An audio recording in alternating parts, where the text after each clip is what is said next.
Welcome to the Practicing Drummer podcast. My name is Craig, and in this episode, I'm bringing you a conversation I had with Billy Drummond in April of 2023. Billy has played with Horace Silver, Joe Henderson, Bobby Hutcherson, J.J. Johnson, Sonny Rollins, and countless others. He's also a great band leader with several wonderful records under his own name. His most recent album as a leader was a Downbeat Best Album of 2022. On a personal note, Billy is hands down one of my favorite drummers, so this was a huge thrill for me. Definitely a bucket list item, so I hope you'll forgive me for fanning out quite a lot during the interview. After we got done recording, he sent me a video showing some of the albums he's been listening to recently, so I've compiled that into a list, which I'll add to the show notes. With that, let's get right into the interview with Billy Drummond.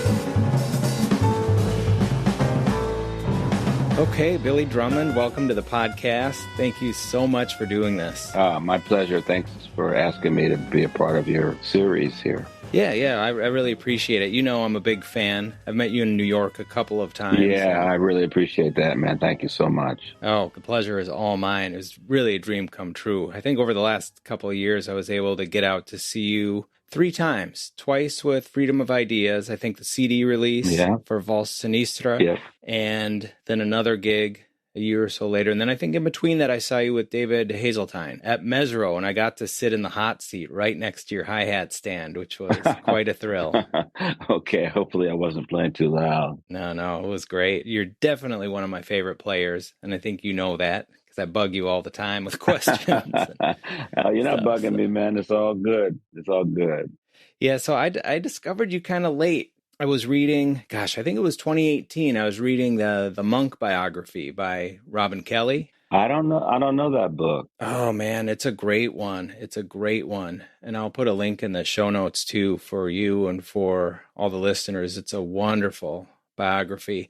But that got me, of course, digging into Monk's music, and through that, and it was right around that time that Frank Kimbrough put out that project. And so I thought, okay, what better way to hear all Monk's music at once, every tune? Right. So that's when I discovered you, and I want to ask you about that project a little bit later on, but I want to hit some other stuff first. But man, that project knocked me out, so we will get to that. That's okay, great. That's high on my list. But it's hard to describe everything that I love about your playing because it just all hits me. Your ride cymbal beat just knocks me out, but you've got such facility and beautiful phrasing, and your touch is just one of my favorite things about your playing. Thank you.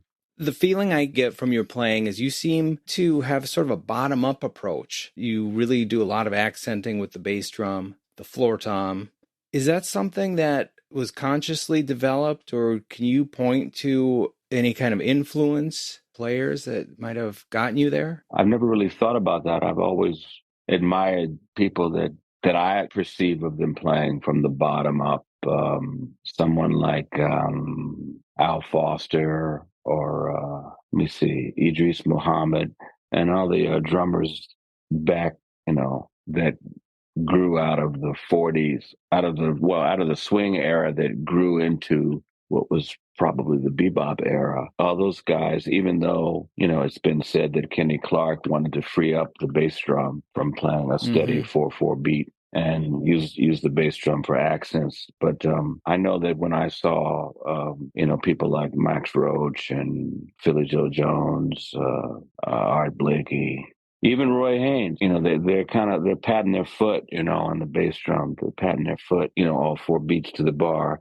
Not all the time, but a lot of the time. And even someone like Tony Williams, who I saw a lot of times as well. Sometimes I would make a point to sit as close to him as possible, even sit right almost kind of behind him to the rear of the hi-hat, just so that I could watch his feet. And he certainly feathered the bass drum all the time. So I always admired that. I don't necessarily do that myself. Sometimes I do, depending on the tempo. I can't do it real fast. I try to practice doing it fast, but it's hard. It's really hard to do it real fast. But somebody like Tony Max Roach or Philly Joe Jones. Those guys can really they can feather the bass drum, at any tempo. And the swing drummers, the drummers prior to the Papa Joe Jones and Buddy Rich and those kinds of people that came from that period. You couldn't play if you didn't do that. That was just part of the way you played. So anyway, to answer your question, I haven't thought consciously about that particular aspect of playing from the bottom up, except for that I try to do it when I feel like I need to do it, and I can't do it at really fast tempos. So I don't know. I hope that kind of answered your question. Yeah, it does for sure. And, I'm also thinking about a lot of the, even when you're soloing and you're playing snare drum, you're dropping in heavy accents. When you're accenting the snare drum, you'll hit the bass drum at the same time quite often. Yeah, maybe I do. I don't know. I haven't really thought about it like that, but maybe I do. I don't know. I hadn't really thought about it like that. So, and just as we're talking about that, the other thing I want to hit on too before I forget is that, you also have an amazing approach on the cymbals, where sometimes I've heard you, play a whole chorus just on the cymbals. Or you've kind of got the, I don't know how else to describe it, but you've kind of got the Billy Drummond sweep that you do across the cymbals. Anything that I do is most likely stolen from something I saw someone else do or something like that. Or at least I stole the idea. I'm not able technically to do what other people do, so I do it my own way. So to call it my name, to put my name on it was probably not fair, because it's all stolen property. But I like the cymbals. I really love the cymbals. And you always play great sounding cymbals too. Yeah, that's something that I became enamored with. A friend of mine brought a recording over to my house when I was still living with my parents. I was a teenager. I was probably about 14 or 15 years old, maybe. And he brought over this record by Miles Davis called Four and More. That record really kind of changed my life, because I had been playing the drums prior to that for probably, I don't know, 9 or 10 years.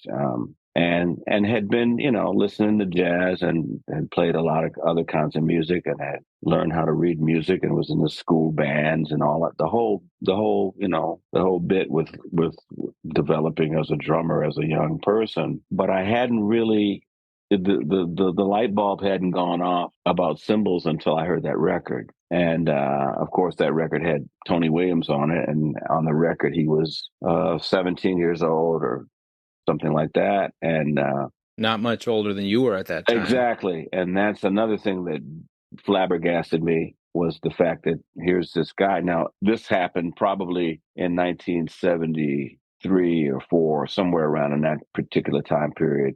But the record had been done in 1964. So, right. But just come to the realization that this drummer on this record, at the time of the recording, was just 2 or 3 years older than myself. And that was an awakening, an epiphany moment as well. But back to the cymbal, hearing that cymbal sound and the way he played it, the way he played the drums in general, but the way he played the cymbal in particular, was something that I hadn't heard before. At least I hadn't paid attention to it like that. He really... And it was so clear on that album too. Yeah, he really brought it to light for me. And that led me on a quest for the drum geek part of me. That led me on the quest for trying to find a cymbal that sounded like that, and then trying to play with that kind of articulation and clarity. And in doing that, it put me on a path to discovering other drummers that also had a way of playing the cymbal in a special way, with clarity and with a sound, and with a sound that had a identification on it, that it was unmistakable, from drummer A to drummer B to drummer C to drummer D, so on and so forth. And I was fascinated with that.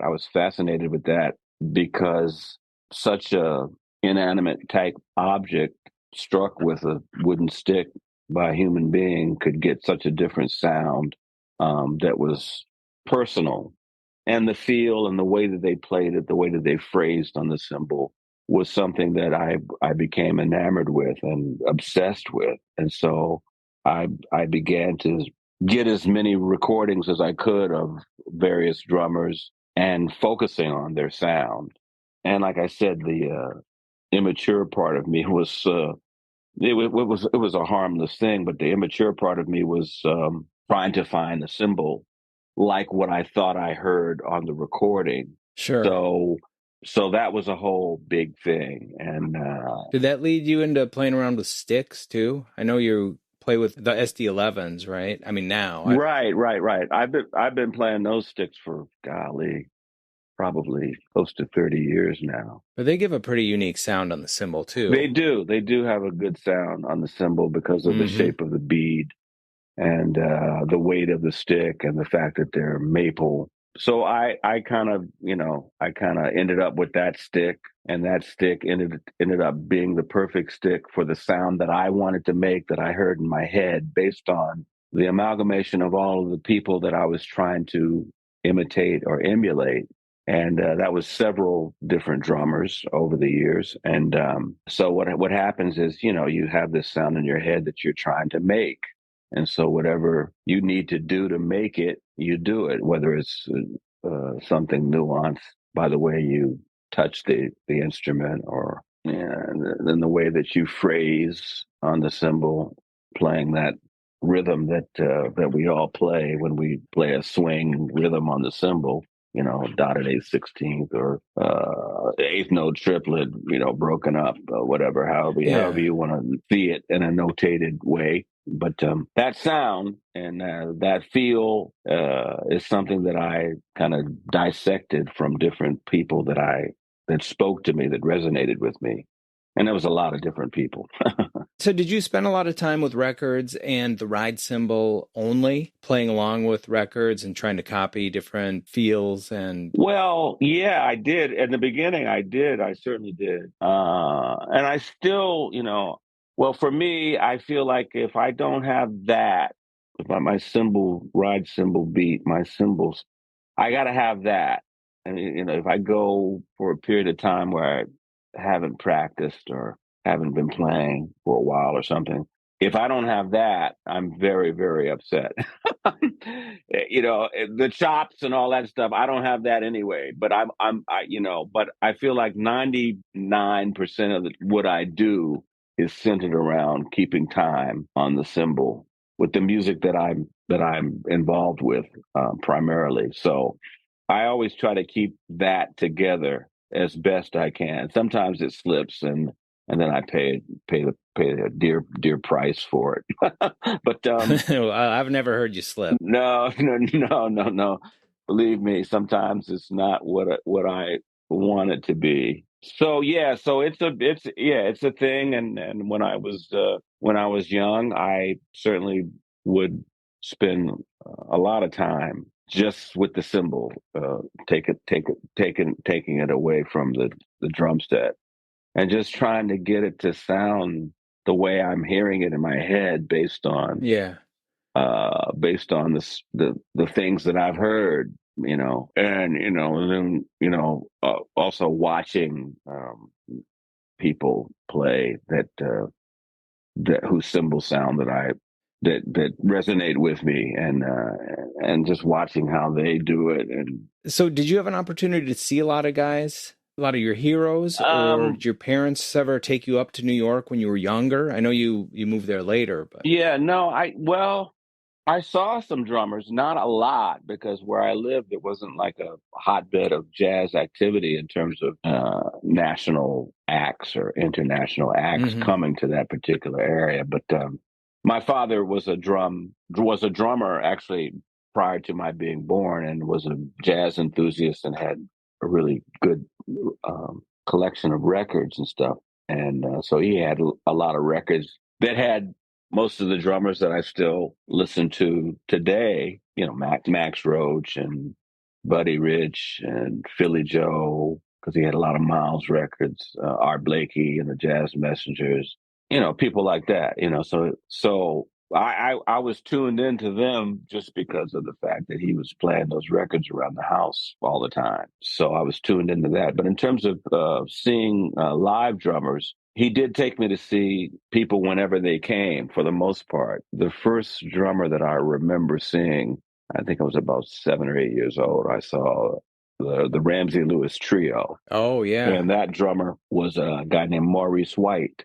And Maurice White ended up being the lead singer for a band that I grew up loving in the 70s called Earth, Wind, and Fire. Oh, yeah, right. But anyway, I saw him, and that was a mind-blowing experience because he was playing that's the first time I had seen a grown man playing on a drum set just a little bit bigger than the one that I had, because he had an 18-inch bass drum and all that. But I was 7 or 8 years old, so I didn't know about all of that. But that was a very mind-blowing experience. And at that time, I was a huge Buddy Rich fan. Buddy Rich was my idol. At that time, we're talking about the mid-'60s, and so Buddy Rich was a huge personality. Not only was he a great drummer, but he was a personality that was on television shows, talk shows, variety shows, and things like that. So I got a chance to see him a lot on television because my parents would let me, stay up late if he was on, after, the news went off and stuff. This is back in the time when there's no cable. It's just 3 channels. But I was in, elementary school, and stuff like that. So anyway, so he was my favorite. He was my favorite drummer. I was obsessed with him. And at the same time, my father was playing Max Roach and Art Blakey and Philly Joe Jones with Miles and Jimmy Smith records and all that stuff. And so it was a good, healthy influx of influences. And then later on, I think I saw, let me think, I remember seeing Roy Brooks, the drummer from Detroit. Oh, yeah. I saw him when I was probably around the same time that I heard Four and More. And then this was around that time. So at that time, early 70s, fusion music was brand new on the scene. And me and my friends were all into that. And so we saw Billy Cobham, Lenny White, maybe Alphonse Mouzon, people like that. And near the end of the 70s, I saw Elvin, I saw Max Roach, I saw Tony Williams, I saw Jack DeJohnette.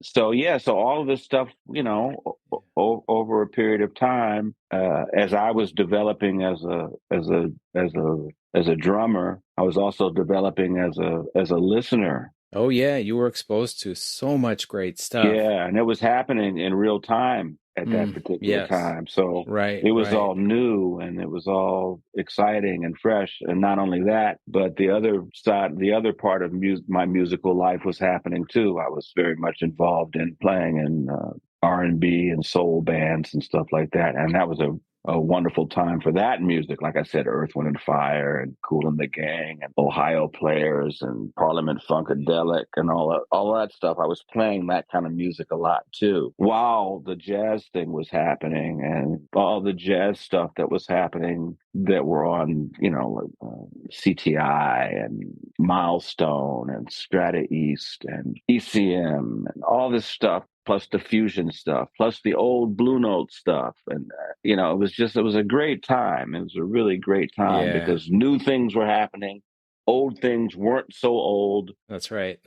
Hendrix, things it was very, very healthy. And it wasn't the bombardment that it seems to be now, with so much available to young people on their phone with, Oh yeah, it's so difficult. You don't even know where to start. By the time you even think that you focused on something for a couple weeks, you're on a different tangent and you don't really have that time to dig in and absorb and really complete what you were trying to focus on. Right. Because these were records that were coming out, slowly down the pipeline, and you didn't know what you were going to get when you got it. You just got it because, okay, it's McCoy Tyner, Samalayuka. Okay, who's on that? Oh man, Jabali, Billy Hart. Let me get that. And the next one's Focal Point. Who's on that? Oh man, Eric Gravatt. Let me get that. And so on and so Mm-hmm. forth like that. Who's that? Let me get that. So and then you start to compile a little thing. I've got 4 records with Billy Higgins on them. Wow, I like him. Whatever else I can find that he's on, and that times 50. Mm-hmm. Yeah. So if you don't mind, I want to kind of step back. You talked about starting playing when you were pretty young. And I think I remember hearing in an interview that you did recently on a different podcast that when you started playing that you kind of could just play. It came pretty naturally to you. And you didn't really have formal drum set lessons, though you did study snare drum and reading Mm-hmm. in school, and you took some snare drum Mm-hmm. lessons. But I'm really curious about your drum set playing development throughout your formative years. I know you practice along with records with the ride cymbal. Mm-hmm. Did you also play along with records with the set? Did you work out of books? Of course, there weren't as many books out then. It wasn't like it is today. But what was your process without drum lessons? How did you decide where you wanted to focus or understand where you needed to focus? Were you methodical at all? Or I'm just kind of curious about what your mind and your practicing was like during that time. Well, first of all that music was happening, right? And I was in love with all of that music. So I was imitating what I heard. And and me and my friends, I had some drum buddies that were also just as enamored with it as I was. A couple of them are pretty prominent drummers now. Roy Wooten, he's a drummer he's a brother of Victor Wooten. He's probably the most Yeah, the yeah. most famous of them.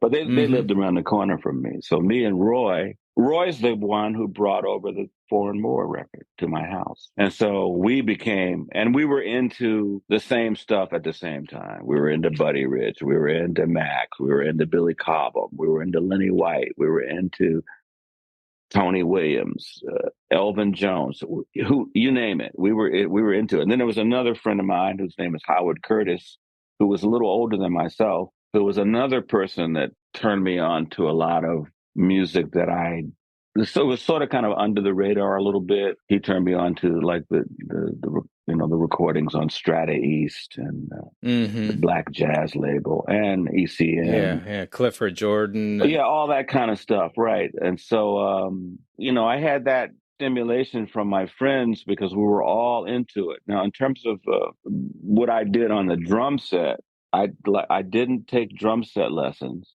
I did take snare drum lessons so I could read, and so I was in concert band and all that stuff in school, and I was also in the stage band.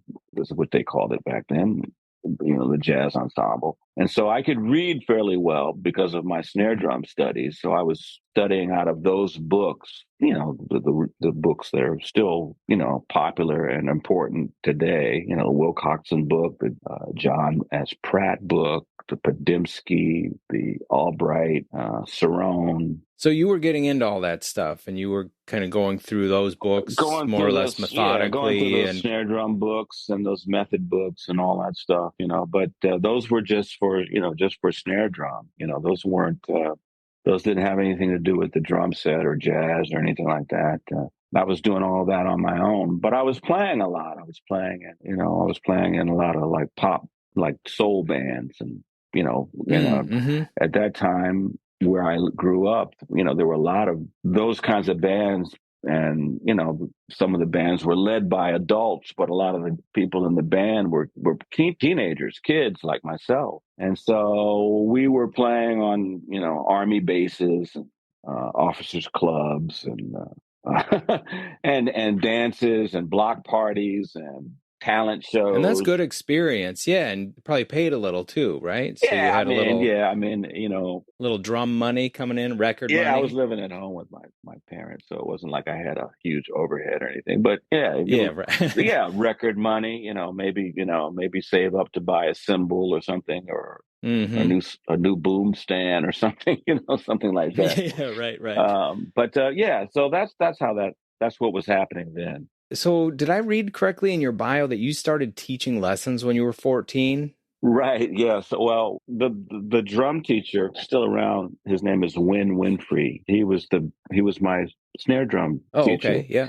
and he just had a lot of students. He had and he got overwhelmed with the number of students that were interested in studying with him. And so he farmed out some of his beginner students to me because I was excelling in that, you know.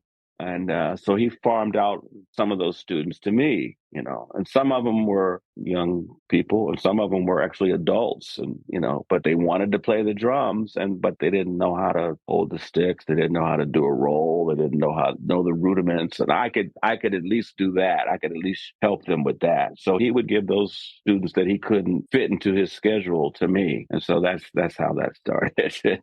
Oh, that's cool. And that's good experience too, especially as a young person. Yeah, it was. Yeah, and then that was a little pocket change for me as well. I know you eventually moved to New York, and that story has been covered a lot Mm-hmm. on Working Drummer podcast, Todd Kuhlman, Mm. Drummer's Resource, Mm-hmm. lot of places. So we won't cover all that again here, and I'll put links so listeners can go back and check those interviews out if they want to. Mm-hmm. But what I'm kind of curious, when you got to New York, you could play, right? I mean, Al Foster is letting you sit in. I think I heard that Art Blakey even could telepathically tell that you were a drummer and Well, I don't know. asked you to sit in, right? Or did he just talk to you? Well, yeah, I mean, all of those things happen. True. Now, whether I could play or not, I mean, I'm not. I didn't come with the expectations of actually working, at least not to the extent of it being any kind of a big deal or major Yeah. accomplishment or anything like that. I came basically with the idea that I would come and I would soak up as much as I could soak up and be around like-minded individuals and see all the people that I wanted to see and hear all the people that I wanted to hear, and maybe get a chance to meet some people my age that that I could get together with, rub shoulders with, hobnob with, whatever. And so that was my intent. Mm-hmm. But then you did start playing pretty quickly. That's correct, and that was I still look back on that and go, how did that happen? Because it wasn't anything that I solicited or planned. It was just, luck of the draw. I'm very, very, very, very fortunate. There's plenty of people that come to New York that are and were more talented and more ready than I certainly was. That, they're knocking on doors and, trying to get it happening. And it might not happen for 3, 4, 5 years until something lucks up, So that's why I say I was very, very fortunate in that, things just kind of happened. Now, I'm not saying that I was ready, but I guess I was promising enough that it didn't deter people from hiring me on down as time went on. I guess I didn't fall flat on my face the first couple of times playing with people that were out of my league, so to speak. But I mean, I did the best I could. You know what I mean? And I'm thankful that it worked out.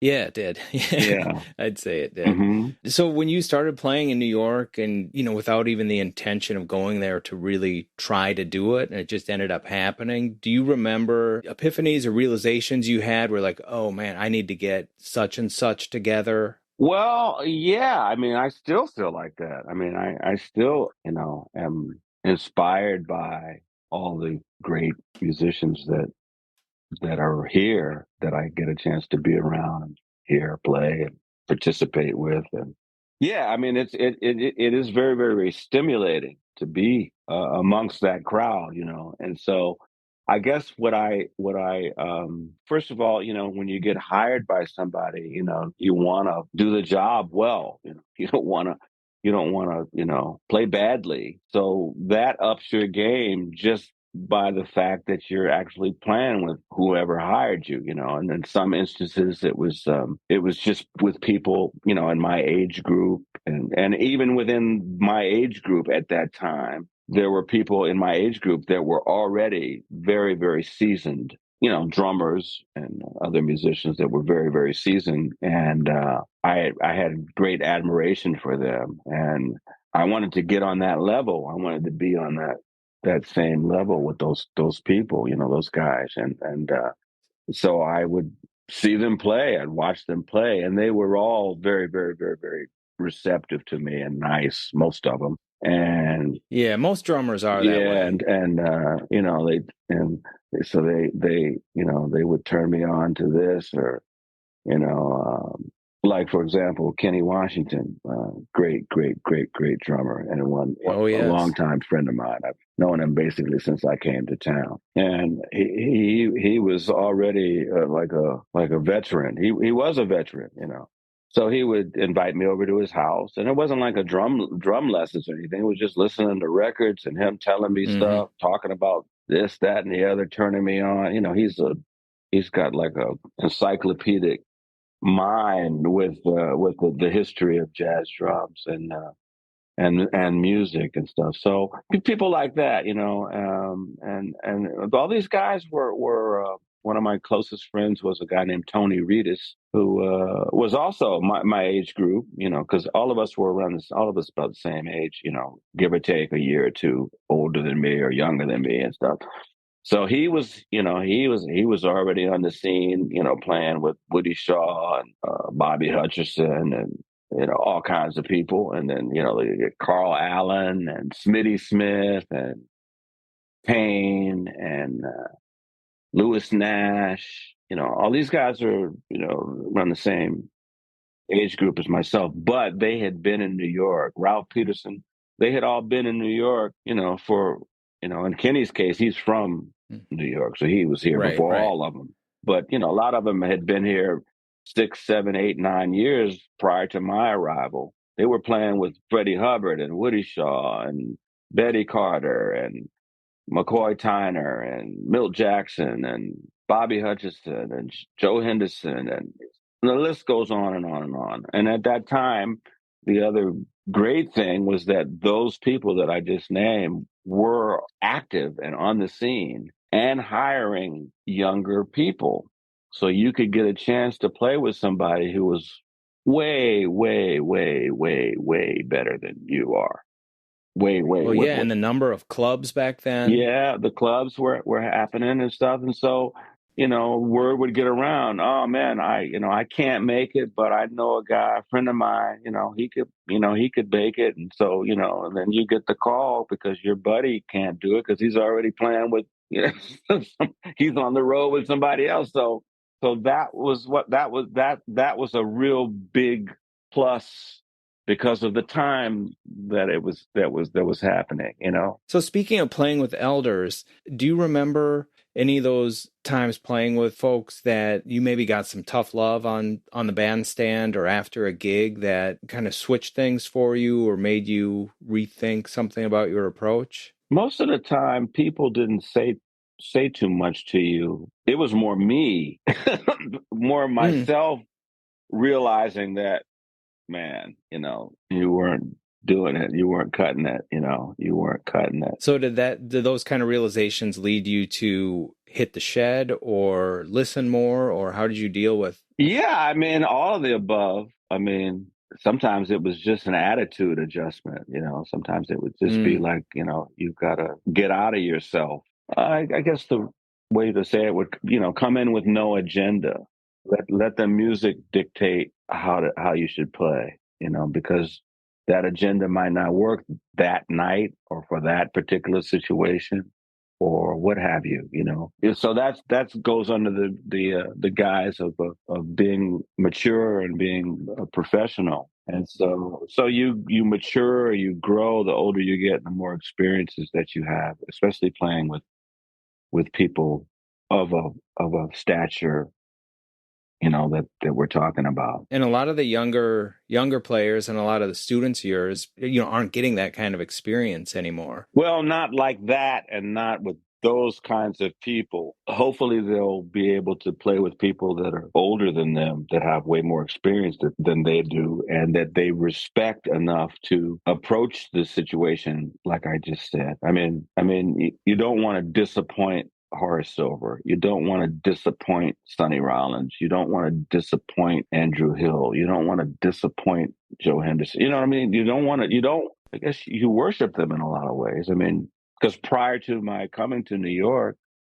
I had no thoughts of ever playing with people like that, you know, but I had the records. I had the records and I looked at those records like everybody does that's into listening to jazz recordings and stuff. So you're enamored with them just as artists, and you love their music. And so when you get an opportunity to play with them, you don't want to desecrate that, you know. Yeah, I know. I was thinking about you the other night. I got the new Sonny Rollins biography, Mm-hmm. the big one. I don't know. You know about this one, the Mm-hmm. big, Oh yeah.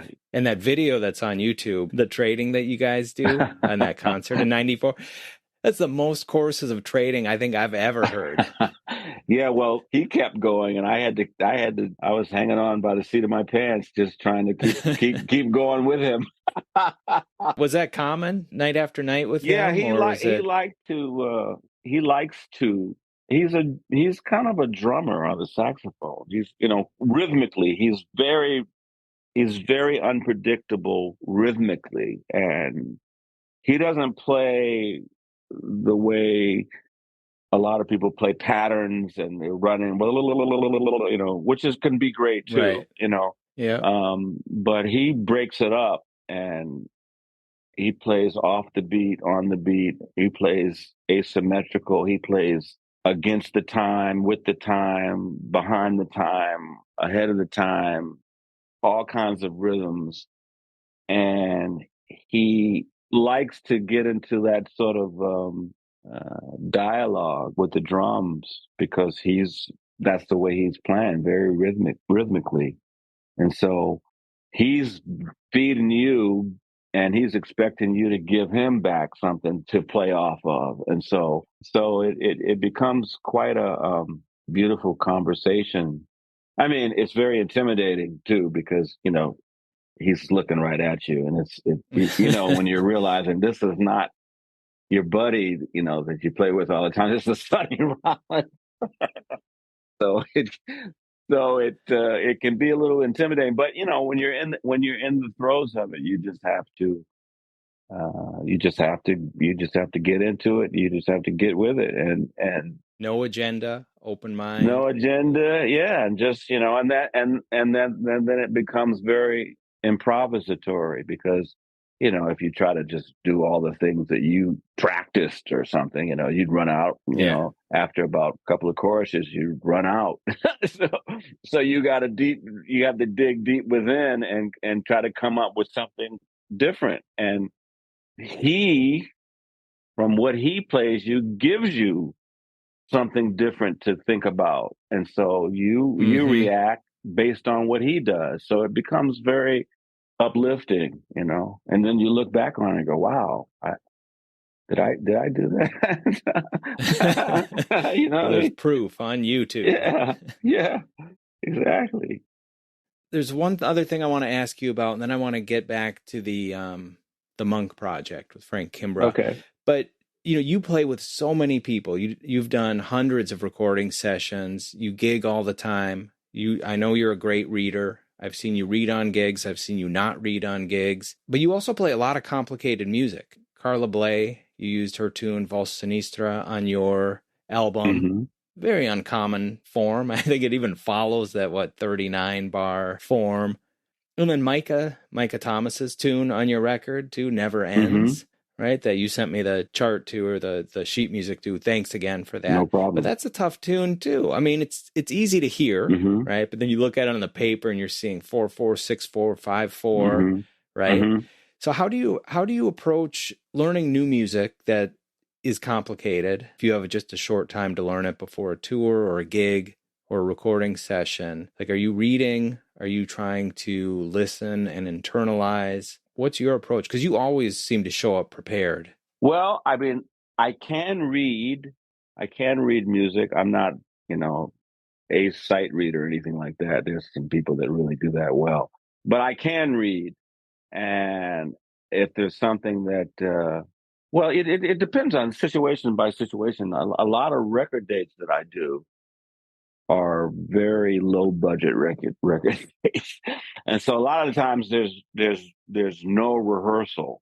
You just go in, and the leader of the date has these tunes that they want to play, and you basically run them down, try to get them so that there's no train wrecks or anything, and know how it ends, know how it begins, know the form, know the feel, all that sort of thing. And I think by having done so many of those kind of records, we used to call them cash and carry record dates. I think by having done so many of those, I've kind of gotten used to being able to get things together relatively quickly. But I mean, again, it's certainly a case by case situation. I guess if there was something that I had an opportunity to have a rehearsal, and if something was a little tricky or something was a little more difficult that I, need to sharpen up on, then hopefully I could take it home and work on it so that I could play it and have it seem as natural as I could make it seem, and as musical as I could make it seem. And so that when I do come into the recording or the gig, the live performance, I'm prepared. So it's just like anything else. I mean, sometimes you have to, sometimes you have to do some homework. Here in New York, it's very difficult to keep a working band together. And so a lot of the things that I do, I'm playing with a different group, every time I play practically. I mean, some things are reoccurring, of course, but I do play a lot of gigs where this is the first time that I've played with this particular group of people. Maybe I've played with each of them individually in some other situation. So you get thrown into these situations in New York on a regular basis because economically, it's just not possible for anybody to have a band too much anymore. I mean, that's always been my dream, is to be in a band. And when I have been in bands, that's when I've been the most comfortable because, you're playing night after night, or for over a period of time, you're playing quite a bit, and this, that, Yeah. and the other. And so you start to develop something that helps the music get off the page and become this organic thing all of its own. That's something that I've always wanted to do. And I've been lucky enough to have participated in some bands over the years that were sort of like that. But and right now I'm in a band. Well, I'm kind of in a band. I guess I'm in this band with Charles McPherson, Oh yeah, who's yeah. one of those people that I was talking about. He's one of those, the guys that help basically shape and invent this music that we're trying to play. And there's a couple of other things that I'm kind of involved in that are reoccurring. But the day-to-day activity in New York is primarily for me as a side person to come in and be the drummer and play the music that the leader wants to play, and hopefully Hmm. play it well enough so that you don't ruin it for that Yeah. person. So if you're not getting the chance to rehearse a lot and prep for gigs, are you mentioned a little bit about keeping your ride cymbal together and making sure you practice. Do you practice at home fairly regularly? And what kind of stuff do you work on when you sit down to practice? Is it maintenance stuff, or are there any drum books you're trying to get through, or solos you're trying to learn by ear from? No, no, no, no, no, no. I don't do that. I never really learned any solos by anybody. I never transcribed a solo Oh, interesting. in my life. I never, but I did steal a lot of things from having listened to people. Sure. Okay. So not. I'm not to say that. It's not to say that transcribing is a good thing or a bad thing. It's what you make of it. And so I never did that, and so I guess what happens when you don't do that, you might, you're stealing something that you heard somebody else play, and you try to play it like that person. Now, it might not come out the way that they played it because of your insufficient abilities, or you're just hearing it differently, or you're not playing it with the correct sticking, so it doesn't sound exactly like that. And you're not playing it in context either, so it kind of has to Yeah. sound Well, sometimes, different. sometimes sometimes application is key, and so if you're not in that situation, it might not be applicable. So I never learned solos or transcribed anybody's solo or anything like that. But I did steal a lot of things from records and from seeing people play. Some people are easier to assimilate, and some people are more dense, and it's very hard to figure out what it is that they're doing because it's a little bit more off the page. It's a little bit more organic and kind of personal. Mm-hmm. And so, in terms of myself practicing, my practice, I do try to practice every day. Sometimes it doesn't work out, but I try to. Um, and so my practicing sometimes it's just like you said, that was a good word, maintenance. What I try to do is I just want to stay loose. So I want to keep my hands hot, warm. I want to keep my hands warm. So I have I have some little rudimental rituals that I do for myself Mm. that I made up, and I give them to my students to do. They help me, so I figure Oh, cool. I'd love to see those sometime. well, I don't even have them written down. They're just things that I do. I don't have them. I'm not one of those kind of analytical kind of like. I'm more kind of like oral. I hear it and then I do it. I don't really write stuff down. So I have little things that I do, and basically they're just they're rudiments, and they're doubles and singles, and which is what rudiments are, basically patterns consisting of doubles and singles, and then you could dress them up by putting a flam on them, or a ruff or whatever.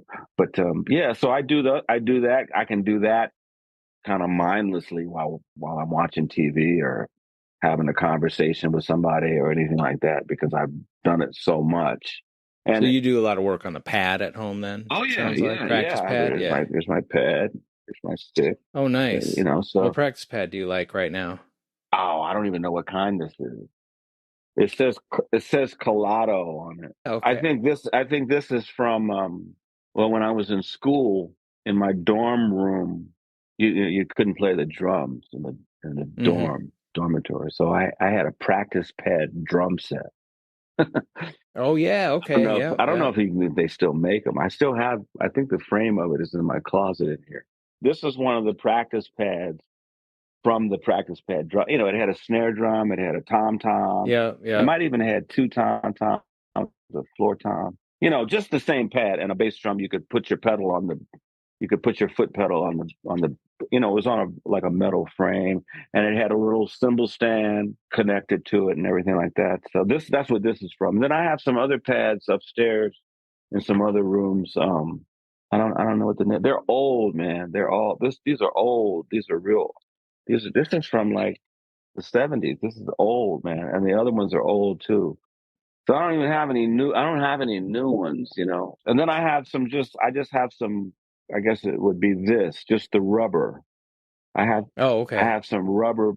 There's just rubber, and you just take the rubber pad and you just put it on a table, or you put it when you Oh, sure. and you Sure. can throw it in your suitcase so that when you're on the road, you don't have this big thing. You just have a slab of rubber, like a circle. Yeah. Yeah. And I also have. The funny thing that I have.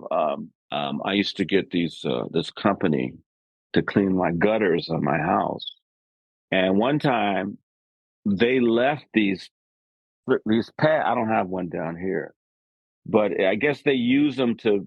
I would imagine they use them as like knee pads because they're on their knees cleaning Oh, out the yeah. gutters up on the roof, yada yada. And so they left two of them in my yard. And so I was walking around my yard and I was like, "What is this?" And it was just like a little rubber, like a little kind of a rubber, just about the same size as this, right? Same size as Wow. Like this. 10-inch circle or Yeah, something.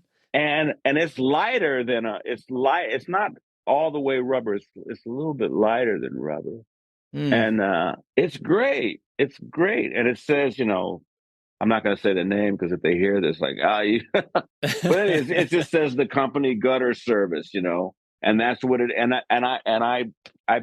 I put those. I have one of those in one of my suitcases, and I have another one in another suitcase. And so I always have a pad, and you can just put it on anything. Like if you're in a hotel room, you could put it on the Yeah. desk or on the night table, or if there's a little table, and it doesn't bother people. And so I have those things. So sometimes I practice on if I'm just if I'm not playing the drums.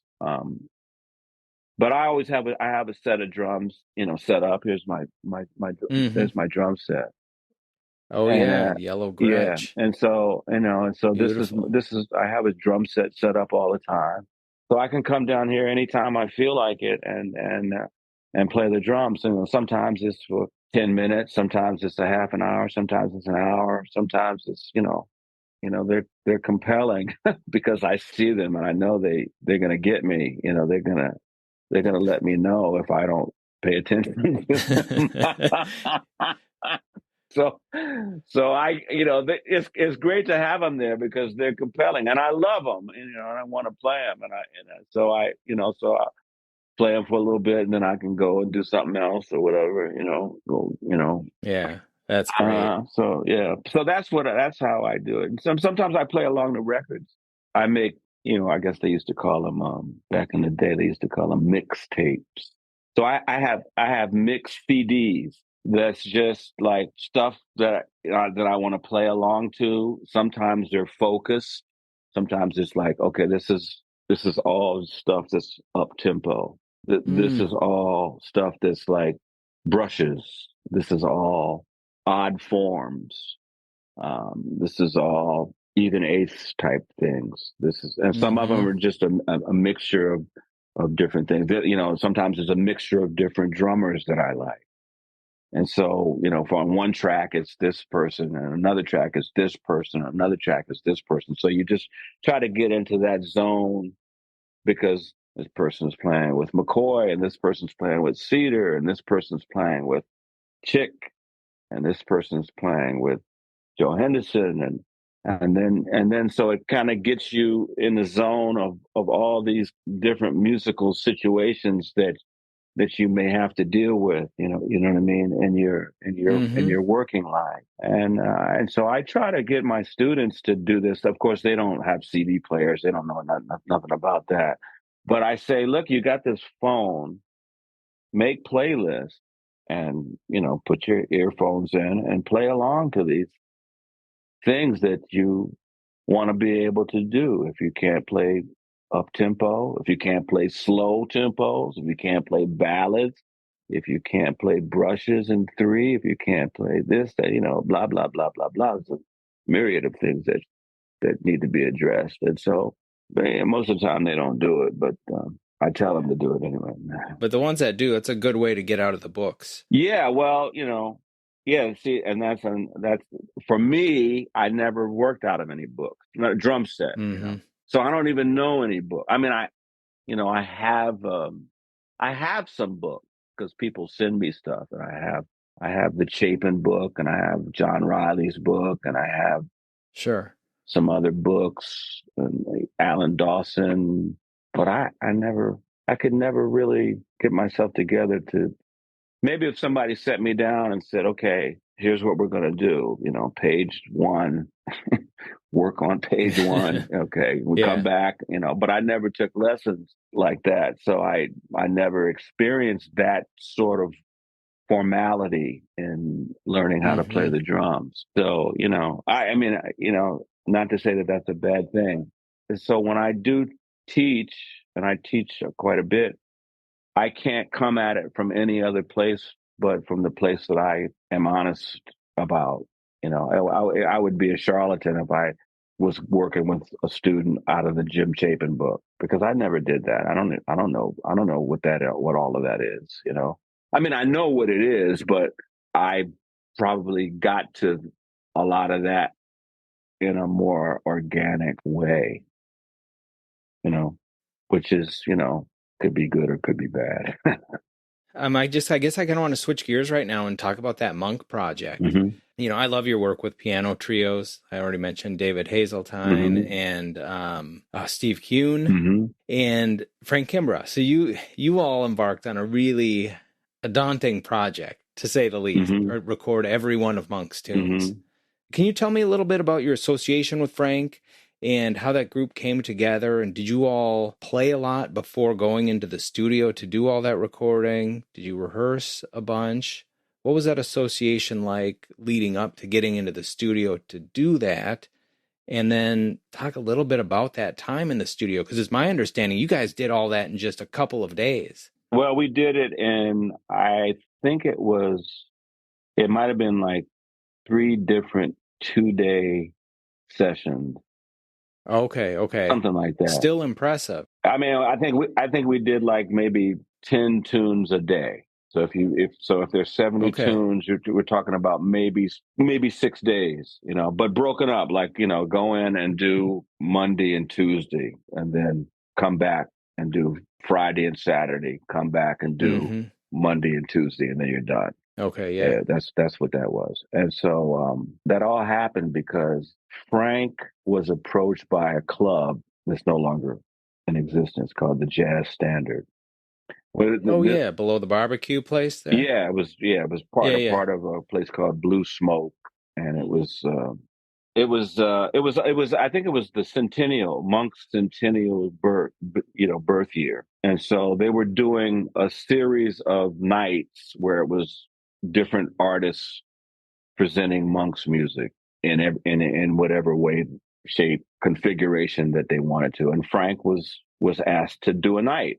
And so he put a band together, and it was a band that's on the CD. And so what happened was we didn't rehearse. He just put the band together and say, okay, we're going to play, I don't know, 10 tunes, whatever tunes they were. I don't know which ones they were, but right now I can't remember. But whatever they were, okay, we're going to do these tunes. Okay, everybody cool with that? Yep. Okay. So if it's something that you didn't know, you would, on your own time, you would learn it. In Mm-hmm. my case, that's what I did. I guess in the other guy's case, that's what they did. So that because again, no rehearsal. So we show up, maybe do a sound check. Let's just run over, the head to Baya or whatever tune. I'm off the top of my head, I'm just thinking of a tune, or Well You Needin' or whatever, blah blah blah. And so, okay, cool. All right. So we do the gig. And at that gig was a person who had fond memories of when he was in his 20s in New York, going to the Five Spot, hearing Monk like on a nightly basis when Monk was there for an extended period of time with Mm-hmm. whoever, Coltrane or Johnny Griffin or whoever. And so he was very impressed with the band's performance of these Monk tunes, and it took him back to that time period. And so he approached Frank about. He said, "You should record this band, and actually, what you should do is record all of Monk's music, his complete body of work." And Frank was like, "Well, yeah, right. That alone is like an undertaking that nobody thinks about doing, and plus mm-hmm. who's gonna fund it, Right. because it's a huge body of work. Turned out to be 71 tunes or whatever it was.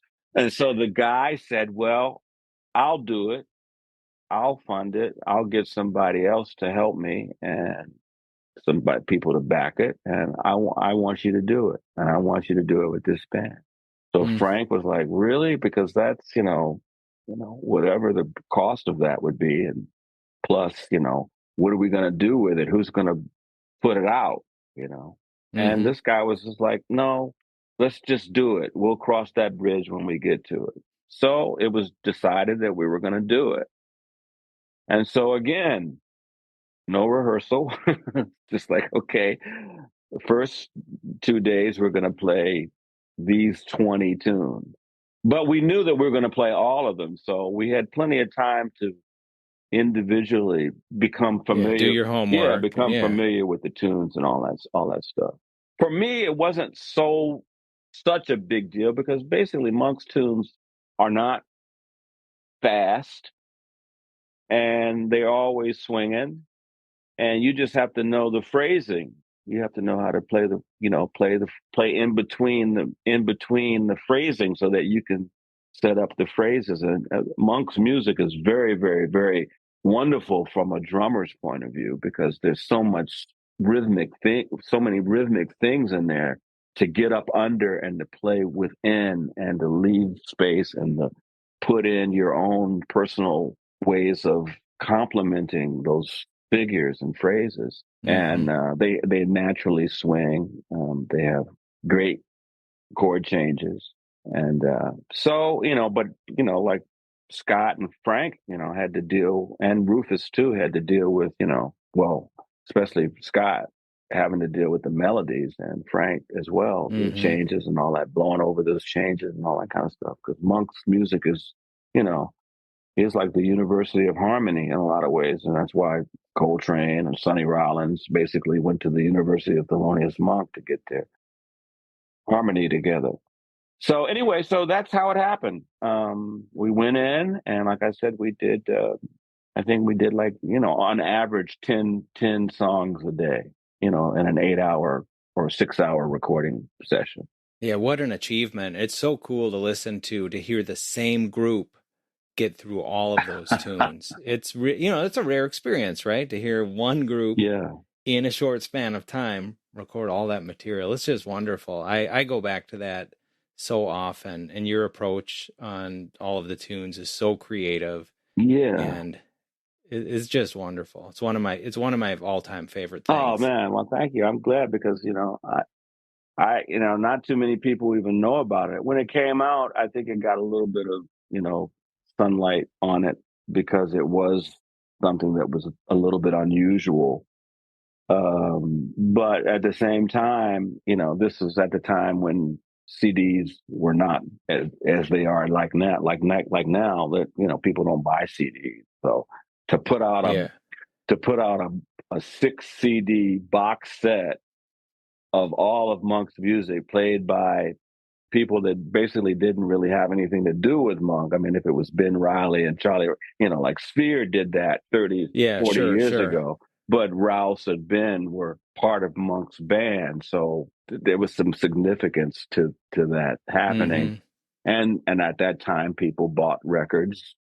Those records came out as LPs at first, and then when CDs came out, they were CDs. But at this time, when this record came out, I think 3 or 4 years ago, the CD sales were certainly not happening. So anyway, so we did it, and then it was like, okay, what now?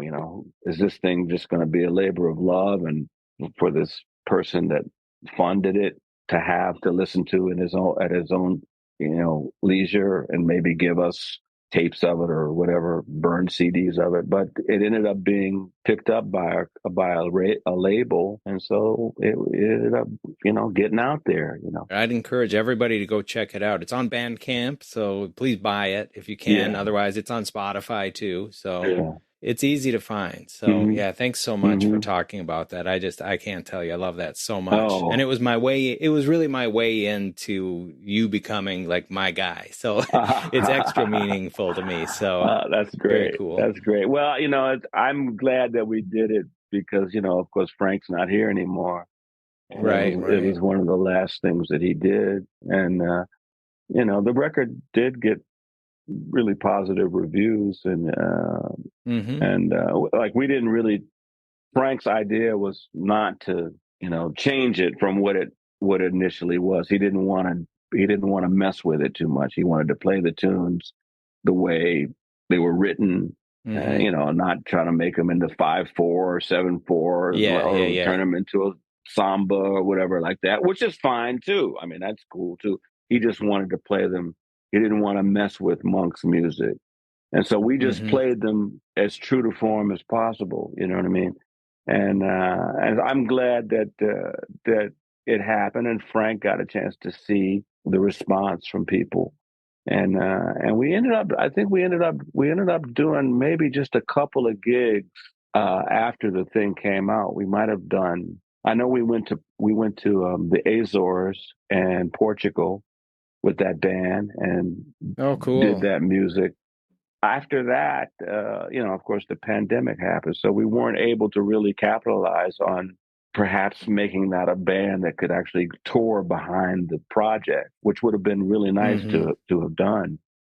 Yeah. But unfortunately, circumstances presented themselves with the pandemic, and then of course Frank passing away. So Yeah. Well, thankfully it's it's documented. I documented. mean, Hey, what a there you wonderful go. thing. There you go. There you go.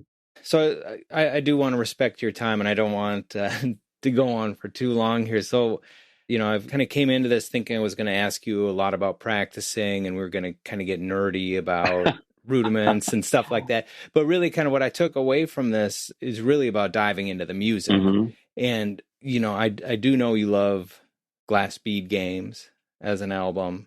Mm-hmm. And, Mm-hmm. for anybody listening that doesn't know about that album, check it out. It's wonderful. Clifford Jordan, Mm-hmm. Billy Higgins. But can you name a couple of other albums that are maybe a little less known that you think people need to make sure that they're checking out and keeping alive? Oh man, that's I mean, there's a lot. There's a there's a lot, there's a, or anything rare that but oh there's this rare CD that I have here. I don't know if you know this one. It's a live Bobby Hutcherson yes, I have that. with Chambers, and there is a fast version of Herzog on here. Yeah, that's right. Well, I used to play it with Bobby real fast when because I played with Bobby for many years, and we used to play it real fast. He would do songs that were, I mean, that song is medium up with Chick and Total Eclipse. That's right.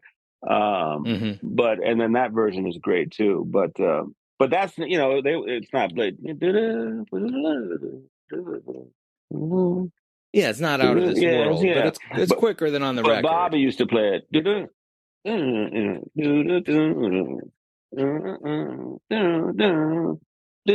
Yeah, he would jack stuff up that was, like Little B's poem and some of those other tunes that were kind of pulled back on the original recordings.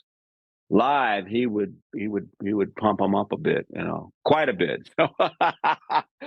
So yeah, but I mean, there's a ton of Bobby's records if you want to talk about rare, not rare, but I mean, a lot of these people, none of their records are. I mean, we talk about Kind of Blue or Miles Smiles or those records are, everybody knows those records, Right. but most jazz artists have a body of work that consists of several recordings that don't see the light of day maybe during their lifetime, and they become, after they pass away, unfortunately they become kind of important, like Glass Bead Games, for example. I mean, I'm sure Clifford Jordan was proud of that, but see, when that record came out, it came out in the 70s, and then that label kind of went under. And so that record was very difficult to find if anybody was looking for it, if they knew about it, that it existed. Fortunately for me, I knew I had it when it came out in the 70s, but it didn't become kind of a sort of a cult classic until maybe the last 15 years. And actually, I did a week of that music. Eric Reed put together a band. It Oh, was a whole cool. lot of fun with that's where I met Desron Douglas on that gig.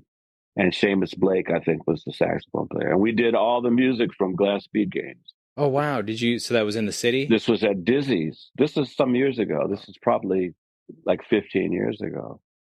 So it was kind of an unknown gem amongst musicians in the know. But even a lot of Hmm. musicians didn't know about it that much because Clifford wasn't like a Sonny Rollins or even a Joe Henderson. He wasn't. He never really achieved that kind of notoriety. But a great, great, great saxophonist and a great musician. But everybody doesn't get those kind of accolades that they deserve, of course. And And so, that record is certainly, now it's, I think it's been remastered and re-released because his Mm-hmm. widow gave me the CD. I had two separate CDs that I got in Europe many years ago, and then it got remastered, I think, and then she gave me the Mm-hmm. remastered version, which sounds even better. Yeah, so I can't think, I can't think right off the top of my head of records that are Would you have unknown. anything you're listening to lately that you're really, Oh wow!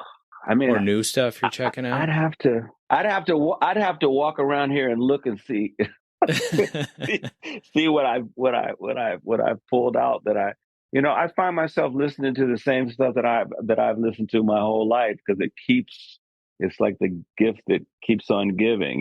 Yes. Yeah. Yeah. Yeah. I'm a big fan of a group that Hank Jones became the de facto leader of, but that Tony Williams basically formed, a group called the Great Jazz Trio. Oh, yes. Yes. And so it can be somewhat of a great study for a lot of reasons, for the drummers that have passed through that group, and for Hank Jones, who's me, doesn't get much better than Hank Jones, right? And then the bassists that have passed through that group. It can be a study for bass players, just to check the different bass players that have been a part of that group over the time that group existed. So it's called the Great Jazz Trio. It started off with, I think the very first record was Tony Williams, Buster Williams, and Hank, and then Ron Carter and those two for several records, and then on and on and on with different Al Foster and Eddie Gomez, Jimmy Cobb and Eddie Gomez, Roy Haynes and George Mraz, Billy Hart and George Mraz, Richard Davis and Elvin Jones, Jack DeJohnette and John Patitucci. And so, and each of these combinations did two, three, four Mm-hmm. records. Yeah. It's a lot of great material to check out. And they just dive into mainly standards because most of these recordings were Japanese recordings, on Japanese labels, and they tend Mm-hmm. to like standards. They want to hear "Bye Bye Blackbird," Sure. "Stella by Sure. Starlight," blah blah blah blah blah. But I mean, in the hands of Hank Jones, anything's golden. Oh, yeah. And it's a great way to check out those players approaching material that we all know. Exactly, and so there's something right there All right. I love that it. that Yeah. that may be interesting to somebody. I don't know. It's interesting to me. I always wanted to be in that band, but I played with Hank a few times, but it wasn't Bill the Great Jazz Trio. Well, Billy, thank you so much for your time. I really can't thank you enough. This is Oh man, it was my pleasure. big thrill for me, and I really appreciate it. I appreciate your time. I appreciate your playing, and I hope to see you again Yeah, soon. man. Thank you so much for your support, for coming to some of my gigs, and Oh, of course, it's my pleasure. writing me, and to your enthusiasm for what I'm trying to do. And please, if you're ever in New York again, if you want to come by and hang out, I'd love to have you come over. I got a lot of records, and Thank you. Yeah. And you have a nice stereo system, which I've heard about, and we won't even touch on that. yeah, well, that's my little hobby, which is kind of Uh-huh. nuts.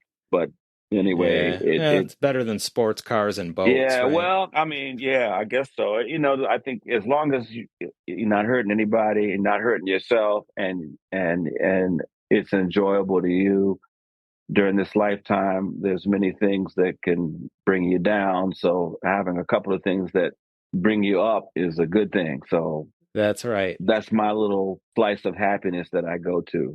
My happy place. That how they say, a happy place. Yep. That's my happy place. Besides playing the music. So and it's kind of related because I can listen to my favorite music on a really good playback system, and that makes it double the pleasure.